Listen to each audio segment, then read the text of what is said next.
एक बार दो महात्मा वन में रहते थे, जंगल में। तो तूफान आया तो वापस आए, झोपड़ी में रहते थे। तूफान में आधी झोपड़ी उड़ गई। जब आधी झोपड़ी उड़ गई तो दोनों महात्मा वापस लौटे, बोले चलो भाई तूफान बहुत तेज आया, देखते हैं अपना बचा के नहीं।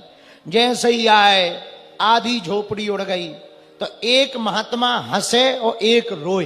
मैं पूछा कि तुम हंस क्यों रहे?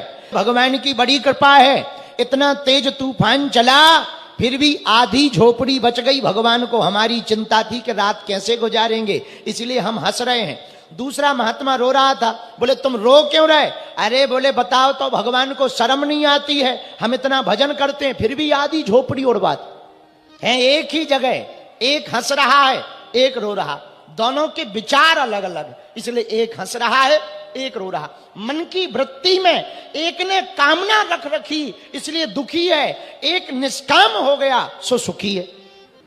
एक जजमान के घर दो पंडित जी गए पूजा कराने के लिए। दोनों वापस लौटे, एक रोवे एक हंसे। तो किसी ने कहा महाराज एक ही यजमान के घर दोनों ब्राह्मण गए, एक रो रहे एक हंस रहे, कारण क्या है? पंडित जी बोले भैया पूछो मत, क्या कि तुम रो क्यों रहे?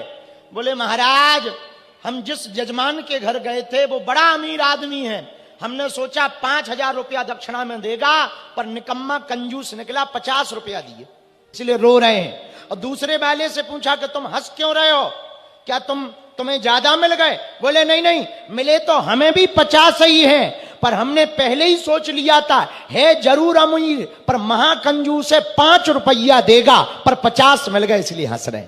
बताओ दोनों एक ही जगह गए, एक खुश में है एक सुखी है एक दुखी है। किसके कारण? मन की वृत्ति के कारण। एक ने मन की वृत्ति में चाहा ऐसा हो, वैसा नहीं हुआ सो दुखी हो गया। एक ने चाहा ऐसा होगा ही नहीं और हो गया सो सुखी होगा। जिंदगी को भी यदि तुम सुखमय व्यतीत करना चाहते हो मेरे पागलो, आज की कथा का एक सूत्र नोट कर लो, जिंदगी में सबसे कम इच्छा रखो। कम इच्छा रखोगे तो जो पाओगे वो ज्यादा पाओगे।